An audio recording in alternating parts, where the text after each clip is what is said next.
Unit है current electricity.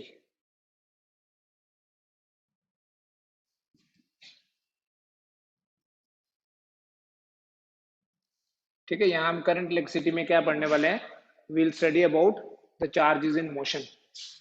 Current electricity वो branch है फिजिक्स की जिसमें हम डील करते हैं about the charges in motion. It is the study of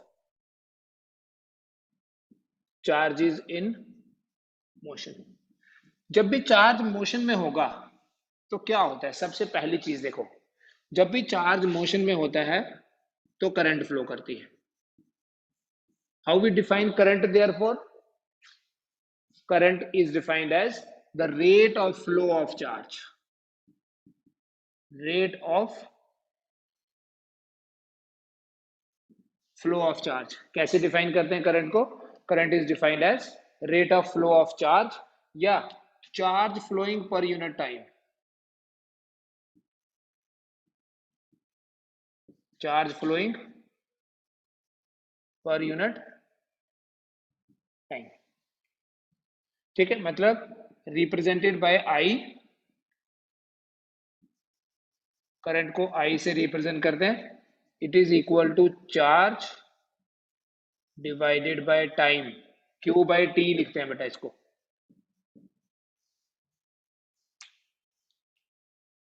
ठीक है, the SI unit of current will be, although current एक fundamental physical quantity है, but it is coulomb per second and you know it is ampere, क्योंकि ये एक fundamental unit है ampere। we write 1 ampere is 1 coulomb per second। तो जब एक coulomb का चार्ज एक सेकेंड के लिए फ्लो करेगा तो तब बोलेंगे वायर में या किसी भी मटेरियल में जो करंट फ्लो कर रही है उस करंट की वैल्यू है 1 ampere. We have some smaller units numericals में हम यूज करते हैं जिनको, जैसे मिली एम्पियर है, 10⁻³ एम्पियर होता है। माइक्रो एम्पियर है, 1 माइक्रो एम्पियर 10⁻⁻6 एम्पियर होता है। 1 नैनो एम्पियर 10⁻⁹ एम्पियर होगा। तो जब जब हम करंट की बात करेंगे तो करंट हमेशा तभी होगी जब चार्ज का फ्लो हो रहा है। ठीक है, अब इस पे तो हम आएंगे ही, इस पूरे चैप्टर में हमने करंट के बारे में ही पढ़ना है, but let us study some basic things first, कि कौन सा चार्ज, हम बोलते तो हैं कि charge flowing per unit time, तो डिफरेंट मटेरियल्स में ये चार्ज भी डिफरेंट होता है जो फ्लो करता है, जिसके कारण करंट फ्लो करती है। ठीक है, हम बात करते हैं उन पार्टिकल्स की which are responsible for the flow of current. जो पार्टिकल्स करंट के फ्लो के लिए रिस्पॉन्सिबल हैं उनको हम करंट कैरियर्स बोलते हैं। See a proton, proton is never a current carrier. Proton कभी भी फ्लो नहीं कर रहा है, proton is always inside the nucleus. तो लेकिन फिर भी डिफरेंट मटेरियल्स में we have different types of current carriers. क्या होते हैं ये करंट कैरियर्स? ये वो चार्ज्ड पार्टिकल्स है, charged particles which are responsible for the flow of current, which are responsible for the flow of, जिन चार्ज पार्टिकल्स के कारण करंट फ्लो करती है, जो करंट के लिए रिस्पॉन्सिबल हैं, उन चार्ज पार्टिकल्स को करंट कैरियर्स बोलते हैं। डिफरेंट मटेरियल्स में, जैसे अगर हम मेटल्स में बात करें, अगर हम मेटल्स में बात करें करंट फ्लो कर रही है, तो मेटल्स में करंट फ्लो कर रही है due to the flow of free electrons. तो मेटल्स में करंट कैरियर्स क्या हुए? Free electrons. मेटल्स में हम बोलते हैं free electrons are responsible for the flow of current. ठीक है, बॉन्डेड इलेक्ट्रॉन नहीं, फ्री इलेक्ट्रॉन्स के कारण करंट फ्लो करती है। इसलिए इन फ्री इलेक्ट्रॉन्स को ना बेटा हम यहां पर कंडक्शन इलेक्ट्रॉन्स भी बोल सकते हैं। These free electrons are also called as conduction electrons because they are responsible for the conduction। conduction मतलब flow of current। सेकेंड है बेटा, अगर हम बात करें, आपने इलेक्ट्रोकेमिस्ट्री में पढ़ा होगा इलेक्ट्रोलाइट्स। इलेक्ट्रोलाइट्स वो लिक्विड्स होते हैं which are responsible for the flow of current. Electrolytes वो लिक्विड्स होते हैं जिनके कारण क्या हो रहा है, इलेक्ट्रोलाइट्स वो लिक्विड हैं जिनके कारण इलेक्ट्रोलिसिस हो रहा है। तो these liquids are electrolytes and इनमें क्या होता है, कैटाइन्स एंड एनाइंस होते हैं। कैटाइन्स और एनाइंस के कारण करंट फ्लो करती है। तीसरी जो कैटेगरी है बेटा, this third category is semiconductors. Semiconductors में करंट जो है that is due to electrons and holes. तो in semiconductor we have electrons and holes जिनके कारण करंट फ्लो करती है। Excuse me, sir. बेटा एक सेकेंड, ठीक है। मेटल्स हो गए बेटा हमारे गुड कंडक्टर्स जिनको हम बोलते हैं। गुड कंडक्टर्स में करंट फ्लो करती है due to the flow of electrons, इसलिए इलेक्ट्रॉन्स को बोलते हैं करंट कैरियर्स। ठीक है। इलेक्ट्रोलाइट्स में हम बात करते हैं इलेक्ट्रोलिसिस की। किसी भी लिक्विड का जो आयंस में डिसोसिएशन होने वाला प्रोसेस होता है, तो कैटाइन्स और एनाइंस, कैटाइन्स होते हैं नेगेटिव आयंस, एनाइंस होते हैं पॉजिटिव आयंस, ये अपोजिट डायरेक्शन में मूव करते हैं विद इन द इलेक्ट्रोलाइट, तो वहां करंट फ्लो करती है। सेमीकंडक्टर्स क्या होते हैं बेटा, सेमीकंडक्टर्स एक ऐसे कैटेगरी है मटेरियल्स की जिनकी कंडक्टिविटी मेटल से ज्यादा, मेटल से कम और इंसुलेटर से ज्यादा होती है। मतलब semi means half. They are not very good conductors like metals and they are not insulators also, so they are called as semiconductors. तो सेमीकंडक्टर्स में इलेक्ट्रॉन्स और होल्स के कारण करंट होती है। अब इलेक्ट्रॉन तो आपको पता है, इलेक्ट्रॉन तो पार्टिकल है। What is whole?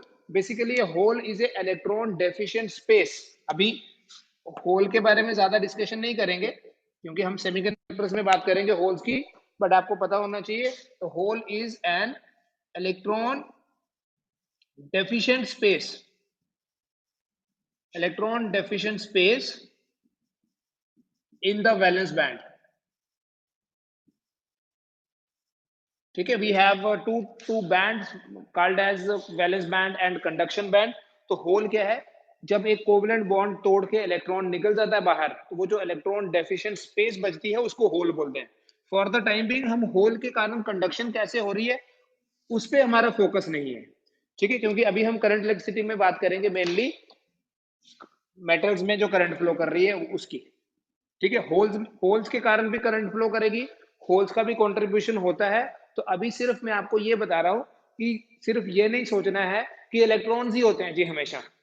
ठीक है, this is just an overview कि सिर्फ इलेक्ट्रॉन्स के कारण नहीं, हमारे पास पॉजिटिव आयंस के कारण, ये जो कैटाइंस और एनाइंस में ये तो नेगेटिव है, ये पॉजिटिव है, इलेक्ट्रॉन नेगेटिव है, होल पॉजिटिव है, तो मतलब पॉजिटिव चार्ज के कारण भी करंट हो सकती है। ठीक है, द ओनली थिंग इज हम इलेक्ट्रॉन के बारे में ही क्यों बोलते हैं, क्योंकि हम उस करंट की बात कर रहे हैं जो मेटल में फ्लो कर रही है। तो जब हम इलेक्ट्रॉनिक करंट बोलते हैं तो वो दैट मीन्स मेटल में करंट फ्लो कर रही है, उसकी बात हो रही है। तो current is rate of flow of charge, it is not rate of flow of electrons, it can be some positive charge also. Although proton के कारण कंडक्शन नहीं होती, क्योंकि प्रोटॉन्स जो हैं they are held inside the nucleus because of a very strong force, protons नहीं बाहर आएंगे। तो मान लीजिए कोई वायर है हमारे पास, इन जनरल हमारे पास जो भी वायर होती है उसे हम सिलेंड्रिकल शेप में बनाते हैं, और हमने क्या किया, एक सेल या बैटरी लगा दी इस वायर के दोनों टर्मिनल्स पे उसके। ठीक है, जिसकी वजह से एक एंड पॉजिटिव और एक नेगेटिव हो गया। देखो करंट फ्लो क्या होती है, डायरेक्शन ऑफ करंट की बात करते हैं। Direction of current, current positive charge के कारण भी होती है, नेगेटिव चार्ज के कारण भी होती है। ठीक है, मेटल्स में करंट इलेक्ट्रॉन्स की वजह से है, सेमीकंडक्टर में होल्स की वजह से भी होती है, इलेक्ट्रोलाइट्स में भी पॉजिटिव आयंस की वजह से भी होती है। ठीक है, लेकिन अगर हम मेटल्स में बात करें, मान लो यहां बहुत सारे फ्री इलेक्ट्रॉन्स हैं, so what will happen to these free electrons, इन फ्री इलेक्ट्रॉन्स को हमारा ये जो पॉजिटिव टर्मिनल है ये अपनी तरफ अट्रैक्ट करेगा, तो ये फ्री इलेक्ट्रॉन्स इधर आने लगेंगे, फ्री इलेक्ट्रॉन्स इधर आने लगेंगे, तो हम बोलेंगे चार्ज फ्लो कर रहा है एक पर्टिकुलर डायरेक्शन में, इसलिए करंट फ्लो कर रही है। चार्ज फ्लो कर रहा है तो मतलब करंट फ्लो कर रही है, ठीक है। This will be the direction of current. याद रखना बेटा, अगर तो कोई पॉजिटिव चार्ज फ्लो करता, अगर कोई पॉजिटिव चार्ज फ्लो कर रहा होता तो करंट की डायरेक्शन वही होती है जो पॉजिटिव चार्ज की है। बट अगर हम मेटल में बात करते हैं तो the direction of current is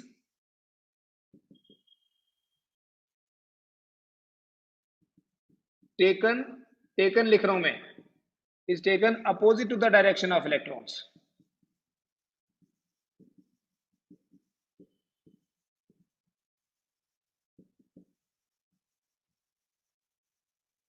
current की डायरेक्शन क्या लेंगे, opposite to the direction of electron. जो इलेक्ट्रॉन्स की डायरेक्शन है उससे अपोजिट होती है करंट की डायरेक्शन। इसको बोलते हैं कन्वेंशनल करंट। ये जो हम डायरेक्शन यहां जहां पर ये वर्ड यूज होता है ना, इज टेकन अपोजिट, इसका मतलब कोई कन्वेंशन यूज हुआ है, कोई रूल हमने इंट्रोड्यूस किया है।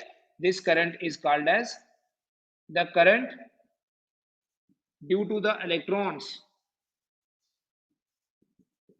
Is known as conventional current.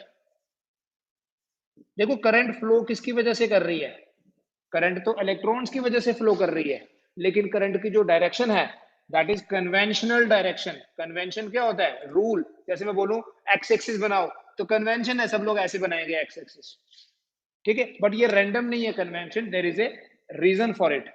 क्या होता है देखो, ये वाला जो एंड है ये पॉजिटिव है, क्योंकि इसको बैटरी के पॉजिटिव से जोड़ा। अभी मैं आपको 10th वाला पढ़ा रहा हूं जो आपने पहले से पढ़ा हुआ है, और ये एंड नेगेटिव है, तो इलेक्ट्रिक फील्ड की डायरेक्शन पॉजिटिव से नेगेटिव होती है। तो करंट की जो डायरेक्शन है that is taken as the direction of electric field. Current is always taken, the direction of current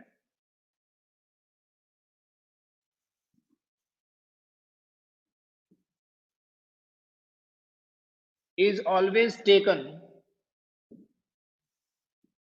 in the direction of electric field,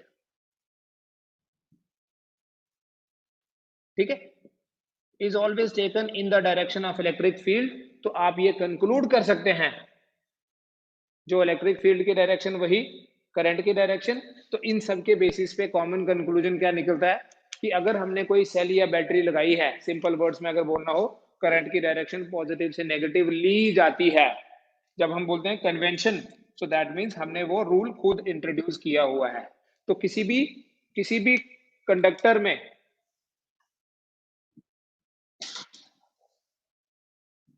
किसी भी कंडक्टर में जो करंट फ्लो कर रही है that is due to the electrons, but उसकी जो direction है that is taken as opposite to the direction of electrons. Basically that is taken along the direction of electric field. तो जो इलेक्ट्रिक फील्ड की direction, current भी उसी direction में consider की जाती है, ठीक है। इसको बोलते हैं conventional direction.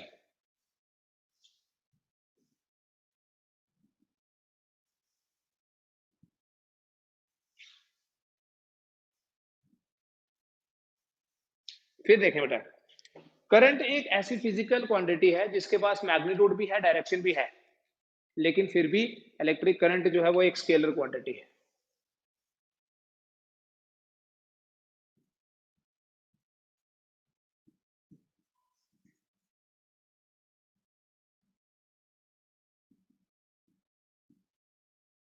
Current is a scalar quantity, it has magnitude as well as direction, लेकिन फिर भी करंट एक स्केलर क्वांटिटी है। Why current is a scalar quantity, because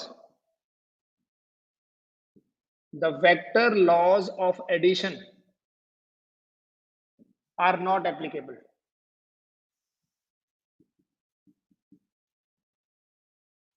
different currents को जब हम ऐड करते हैं तो हम वेक्टर लॉज को यूज नहीं करते। Current is added like scalar. Simple words में ये बोल सकते हो आप, करंट एक स्केलर क्वांटिटी है because current is added like scalars.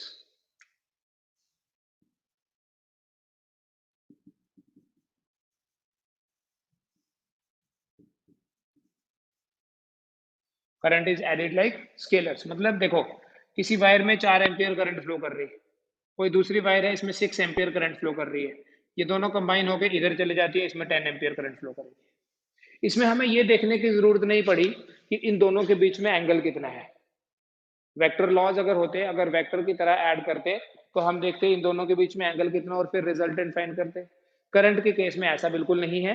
जब भी हम डिफरेंट करंट्स की एडिशन करते हैं, डिफरेंट करंट्स को ऐड करते हैं, सम अप करते हैं, हम हमेशा स्केलर की तरह ट्रीट करते हैं, हम हमेशा उनके मैग्नीट्यूड की ही बात करते हैं। ठीक है, ये नहीं है कि ये किस डायरेक्शन से आ रही है और ये किस डायरेक्शन से आ रही है। सिंपल वर्ड्स में बोलोगे, current is added like scalars, that is why current is a scalar quantity. Current एक स्केलर क्वांटिटी है क्योंकि करंट का एडिशन स्केलर्स की तरह होता है।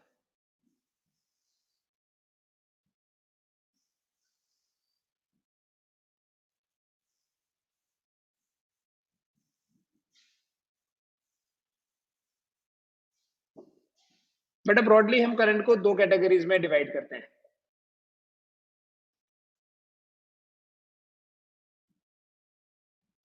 Broadly we have two types of current. एक है स्टेडी करंट,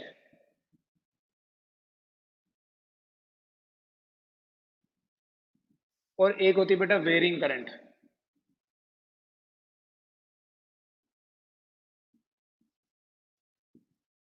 स्टेडी मींस एक ऐसी करंट जिसका मैग्नीट्यूड सेम रहता है। Current whose magnitude does not change with time।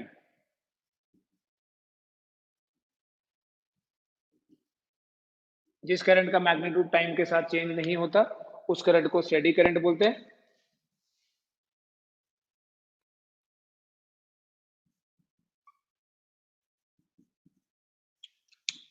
अगर टाइम और करंट के बीच में ग्राफ बनाए, तो आइडियली वो ग्राफ ऐसा होना चाहिए। आइडियली, ऑल्दो प्रैक्टिकली करंट धीरे धीरे कम होती जाती है, but ideally it should be a straight line. With time the magnitude does not change. For example, जो डायरेक्ट करंट है, DC is a type of steady current. Direct current कहां से मिलती है? डायरेक्ट करंट किसी भी सेल या battery से जो मिलती है वो डीसी है। सेल या बैटरी जो है वो डीसी का सोर्स है।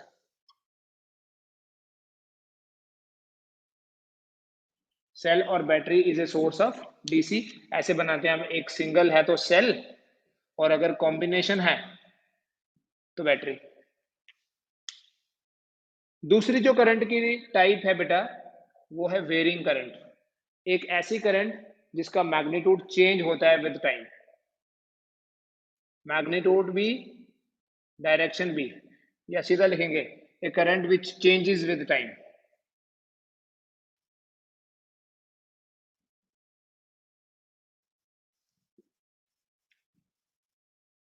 टाइम के साथ जो चेंज होती है करंट, उस करंट को वेरिंग करंट बोलते हैं। वेरी करना मतलब चेंज होना। इसमें we have special type called as alternating current, AC. Short में बोलते हैं एसी, ऑल्टरनेटिंग करंट।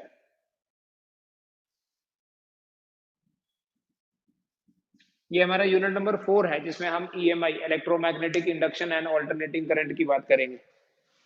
तो देखिए एक चीज,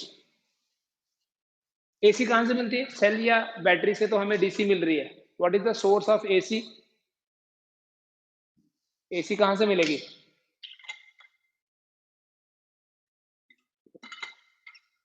ऑल्टरनेटर क्या होता है मयंक? ऑल्टरनेटर तो प्रोड्यूस करता है ना, ऑल्टरनेटर तो कन्वर्ट करता है। एसी का बेसिक सोर्स क्या है? जनरेटर नहीं। जनरेटर तो कन्वर्ट कर रहा है। एसी, हम जनरेटर यूज कर रहे हैं घर में? Every time we can not use that alternator. Basically AC जो है, एसी का सोर्स है हमारे हाइड्रो इलेक्ट्रिक पावर प्लांट्स, या थर्मल पावर प्लांट्स, या विंड विंड मिल्स होती हैं, तो दे प्रोड्यूस ऑल्टरनेटिंग करंट। ठीक है, we have nuclear power plant also. The best example is, जो हमारे डैम्स है ना, they are producing alternating current, they are producing alternating voltage.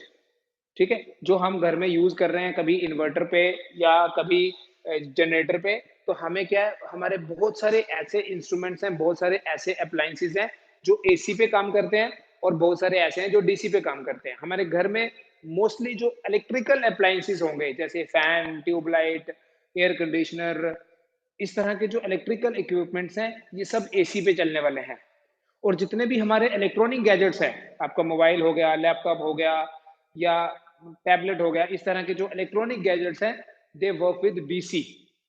ठीक है, डीसी से काम करते हैं हमारे इलेक्ट्रॉनिक इंस्ट्रूमेंट्स, और इलेक्ट्रिकल इंस्ट्रूमेंट्स एसी से, एसी के ऊपर चलने वाले हैं। Since we have mostly alternating current वाले इंस्ट्रूमेंट है, सारे इलेक्ट्रिकल अप्लायंसेस है, हमारा ट्रांसफार्मर हो गया, तो इसलिए हम मेनली एसी को ही यूज करते हैं।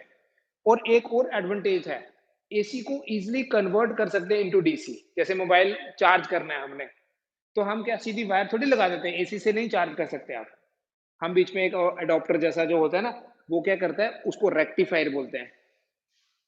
तो एसी को डीसी में और डीसी को एसी में कन्वर्ट किया जा सकता है एज पर रिक्वायरमेंट।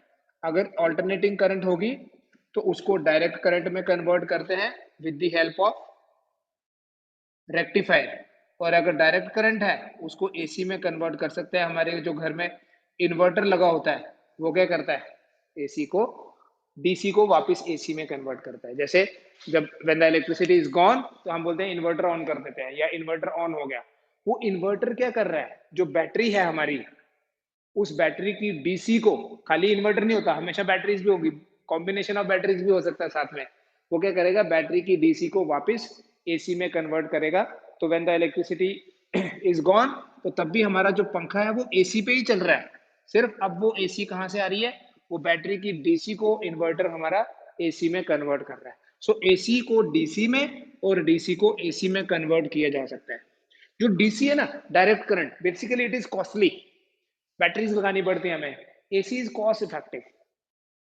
एक पावर प्लांट बना दिया, ठीक है, बड़ा सा प्रोजेक्ट बना दिया, वन टाइम कॉस्ट है उसकी, then it can be supplied to different cities and multiple houses, multiple connections. तो इसलिए AC is very cost effective, क्योंकि बेसिक रिक्वायरमेंट क्या है इसमें, एक जो सेटअप होता है वो तो वन टाइम लगाना है, पूरा डैम बनाना है, बट उसके बाद it will be used. DC क्या है, बैटरी से आ रही है, थोड़े दिनों बाद बैटरी डिस्चार्ज हो जाएगी, फिर नई बैटरी लाओ, right. So that is a very costly affair, और हर घर में फिर हर रूम में अलग अलग बैटरीज लगानी पड़ेगी अगर हमें डीसी के साथ काम करना है तो।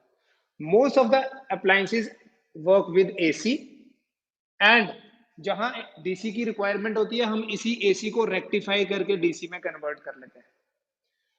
ठीक है, एसी के बारे में हम पढ़ेंगे यूनिट नंबर 4 में। अभी यूनिट नंबर 2 में हम डायरेक्ट करंट के बारे में बात करते हैं, तो डीसी की बात करेंगे। या हम जब भी यहाँ करंट की बात करेंगे बेटा, इस चैप्टर में जब भी हम करंट की बात करेंगे तो इट शुड बी अंडरस्टूड कि वो हम डायरेक्ट करंट की बात कर रहे हैं, ऑल्टरनेटिंग करंट की बात नहीं कर रहे। ठीक है, स्टडी करंट की बात कर रहे हैं। तो जो भी हमारे पास, मान लीजिए कोई कंडक्टर है, हमने कोई बैटरी लगा दी, कोई सेल लगा दिया, तो जो ये यहाँ करंट की बात होगी तो ये करंट कौन सी है, डीसी। ठीक है, यहाँ तो आप सिंपली ऐसे भी बोलोगे ये डीसी इसलिए क्योंकि ये सेल लगाया। एसी तब होगी अगर हम यहाँ पर कोई ऑल्टरनेटिंग करंट का सोर्स लगाएंगे तो मेनली दो तरह के करंट्स हैं, एक डीसी और एक एसी। इस चैप्टर में हम डीसी सर्किट्स के ऊपर काम करेंगे सिर्फ। दूसरी एक चीज और देखो बेटा, जो इलेक्ट्रिक करंट है, करंट एक मैक्रोस्कोपिक फिजिकल क्वांटिटी है।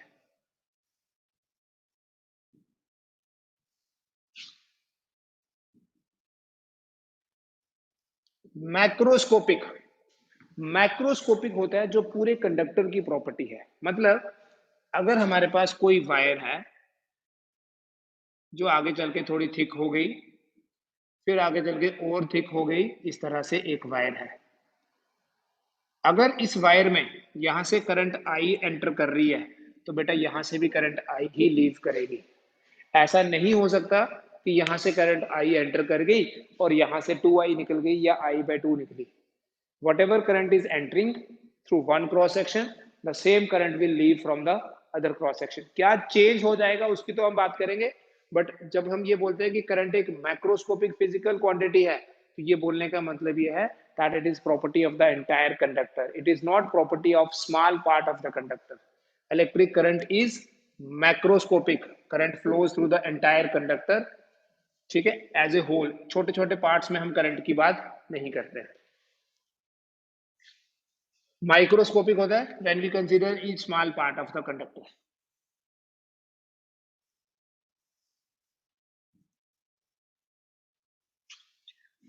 ठीक है बेटा, करंट की देखो कैसे कैलकुलेशन करते हैं। Calculate the number of electrons. हम एक सिंपल क्वेश्चन से स्टार्ट करेंगे। Calculate the number of electrons flowing in a wire per second.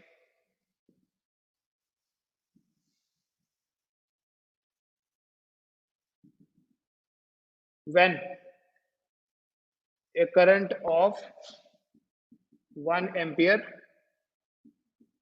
is flowing in it। जब 1 एम्पियर करंट फ्लो कर रही है किसी वायर में, तो उस 1 एम्पियर करंट के कारण कितने इलेक्ट्रॉन्स फ्लो कर रहे होंगे पर सेकेंड। क्या क्वेश्चन है? Calculate the number of electrons flowing in a wire per second when a current of 1 ampere is flowing in it. जब भी बेटा नंबर ऑफ इलेक्ट्रॉन्स कैलकुलेट करना है, देखो करंट का तो फॉर्मूला सेम है हमारे पास, I equals to Q by T. ठीक है, if n electrons are flowing,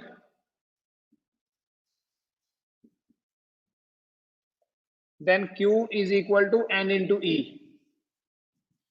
एक इलेक्ट्रॉन के चार्ज को E से रिप्रेजेंट करते हैं। अगर n इलेक्ट्रॉन्स फ्लो कर रहे हैं तो n इंटू ई। तो बेटा हमारे पास I कितना बन गया? n into E divided by t। I equals to n into e by t, which means n is equal to I into t by e। जब भी आपको नंबर ऑफ इलेक्ट्रॉन्स कैलकुलेट करने होंगे, यहां तो मैंने स्पेसिफिकली लिखा है 1 एम्पियर और 1 सेकेंड पर सेकेंड, मतलब 1 सेकेंड 10 एम्पियर, और यहाँ 1 मिनट लिखा होगा।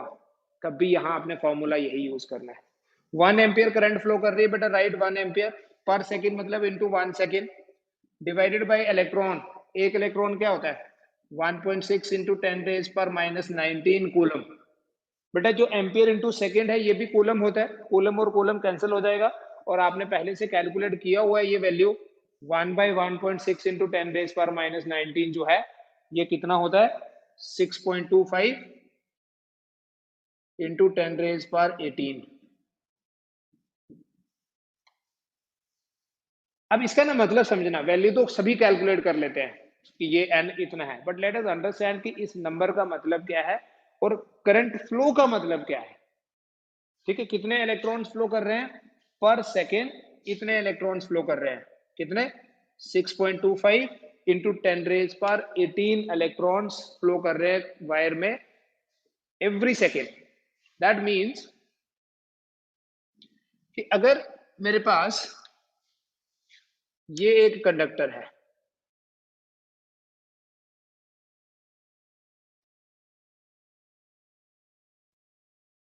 ठीक है, और इसमें ये बोला है कि 1 एम्पियर करंट फ्लो कर रही है पर सेकेंड। इसका मतलब ये है, देखो मान लो इस वायर में कितनी करंट फ्लो कर रही है पर सेकेंड? 1 एम्पियर करंट ऐसे फ्लो कर रही है। 1 ampere current is flowing in the wire per second. बेटा अगर 1 एम्पियर करंट फ्लो करेगी तो कितने इलेक्ट्रॉन्स? 6.25 इंटू 10 रेज पर 18। अगर ये करंट की डायरेक्शन है तो इसका मतलब यहां से 6.25 इंटू 10 रेज पर 18 इलेक्ट्रॉन्स एंटर किए, और यहां से भी 6.25 इंटू 10 रेज पर 18 इलेक्ट्रॉन्स लीव कर रहे हैं। सो व्हेन, सुनना ध्यान से, व्हेन वी से कि एक वायर में 1 एम्पियर करंट फ्लो कर रही है, तो इसका मतलब ये होता है कि 6.25 इंटू 10 रेज पर 18 इलेक्ट्रॉन्स एंटर कर रहे हैं पर second through one and, and the same number of electrons is leaving through the other and. इतने इलेक्ट्रॉन्स यहां से एंटर किए और इतने इलेक्ट्रॉन्स यहां से बाहर निकले। ठीक है, अगर 2 एम्पियर करंट फ्लो कर रही होती तो ये नंबर भी डबल हो जाता। तो जब भी आपको नंबर ऑफ इलेक्ट्रॉन्स कैलकुलेट करना है कि कितने इलेक्ट्रॉन्स रिस्पॉन्सिबल हैं for the flow of current, use this formula n equal to I into T by E. 1 ampere current flow कर रही है per second, so that is why मैंने 1 second लिखा। कोई और टाइम दिया होता तो वो लिखते। मतलब करंट का जो फ्लो है वो कॉन्टिन्यूस है, ऐसे मतलब ब्रेक्स में नहीं है कि यहां से अगर इलेक्ट्रॉन्स इतने एंटर करे हैं तो यहां से लीव भी उतने ही करेंगे in every second. It is like a continuous flow of water. अगर आप टैप के साथ लगा दो, जितना पानी एंटर करेगा पर सेकेंड एंड से, उधर से उतना ही निकलेगा, बीच में कहीं अकोमुलेशन नहीं होती है। इसका मतलब यह हुआ कि there is no accumulation of charge, की कोई थोड़े से इलेक्ट्रॉन्स यहाँ बीच में रुक गए नहीं। जितने इलेक्ट्रॉन्स एंटर करेंगे उतने ही इलेक्ट्रॉन्स जो है they will leave from the other and. The flow of current, the flow of current in a conductor is continuous। Current का जो फ्लो होगा किसी भी कंडक्टर में वो कंटिन्यूस फ्लो होता है। It is not a discrete flow जो अभी है और अभी नहीं है। It is always continuous.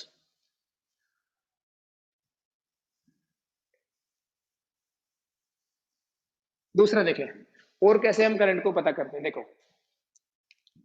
अगर मान लो कोई इक्वेशन दी हुई है आपने, the current I is varying with time t as I equals to 2t plus 3t square ampere।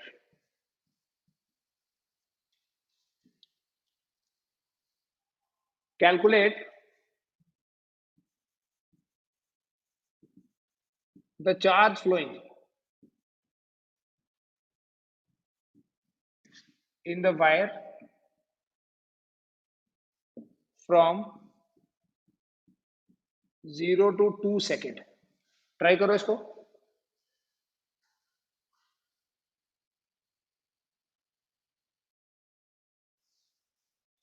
बेटा करंट यहां पर जो दी हुई है आपको, ये टाइम का एक फंक्शन है, जिसका मतलब है ये एक वेरिंग करंट है। तो जब भी वेरिंग करंट होगी तो कैसे डिफाइन करेंगे उसको, वो देखो। I is equal to D Q by D T. ठीक है, it is rate of flow of charge बोला था मैंने, charge flowing per unit time, D Q by D T. So what is D Q? D Q is I into D T. Therefore हम ये लिख सकते हैं that D Q is equal to 2t plus 3t square dt। This is the charge flowing through the wire for a small time dt। तो अगर total charge पता करना है कौन से टाइम के लिए, 0 to 2, तो total charge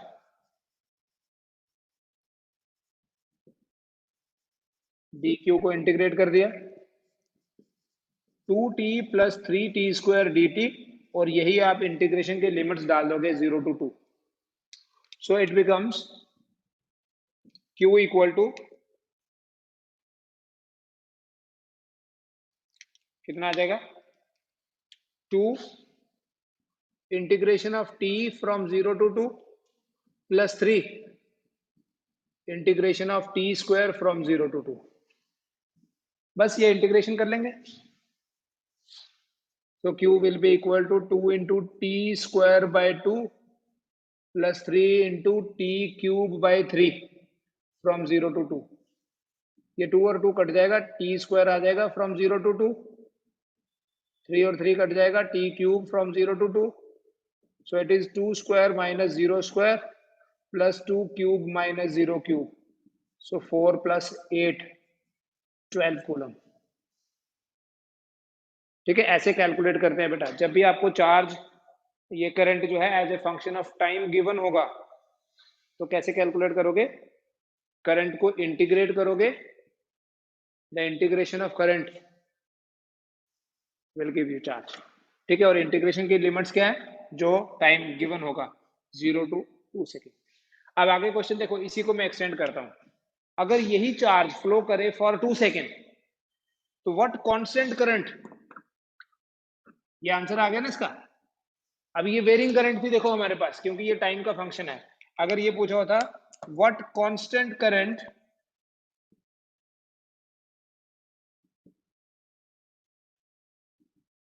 will flow if the same charge जो अभी हमने फाइंड किया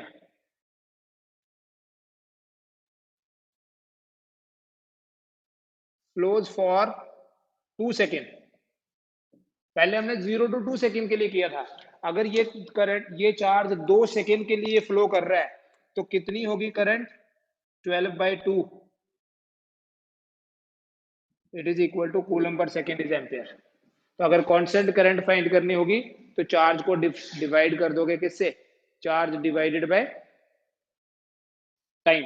और अगर वेरिंग करंट दी हुई है चार्ज फाइंड करना है, अगर करंट दी हुई है चार्ज फाइंड करना है तो इंटीग्रेशन। कई बार चार्ज दिया होगा, चार्ज वेरी करता है टाइम के साथ, तो बताओ करंट कितनी फ्लो कर रही है। तो जैसे बिल्कुल मैकेनिक्स में करते थे, डिस्प्लेसमेंट गिवन है as a function of time, differentiate कर लो वेलोसिटी मिल जाएगी, और वेलोसिटी गिवन है तो इंटीग्रेट कर लो डिस्प्लेसमेंट मिल जाएगी। तो सिंपली ये याद रखो, I is equal to dq by dt, dq equal to I dt, which means q is equal to integration of I. Differentiation of charge is current, integration of current is charge। ठीक है, ये है बेटा current.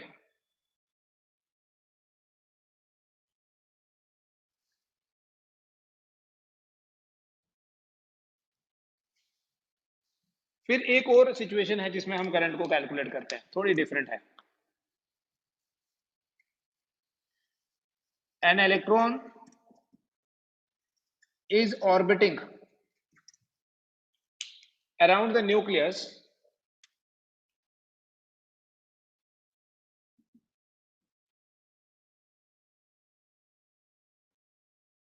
of hydrogen atom। मैंने ऐसे ही particularly ले लिया,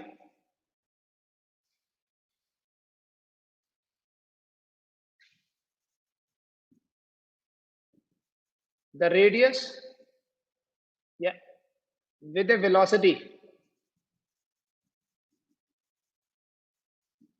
of 2.2 into 10 raised per 6 metre पर सेकेंड। एक इलेक्ट्रॉन रिवॉल्व कर रहा है, ये वैसे जो डेटा है ये बिल्कुल करेक्ट डेटा है। पहले ऑर्बिट में, हाइड्रोजन के पहले ऑर्बिट में इलेक्ट्रॉन की वेलोसिटी इतनी होती है, and the radius of the orbit is, ये तो पता होगा आपको, radius of orbit first orbit of hydrogen atom 0.529, हम 0.53 लिख लेते हैं। Radius of the orbit is 0.53 angstrom. An electron is orbiting around the nucleus of hydrogen atom with a velocity this. The radius of the orbit is this. Calculate the equivalent current.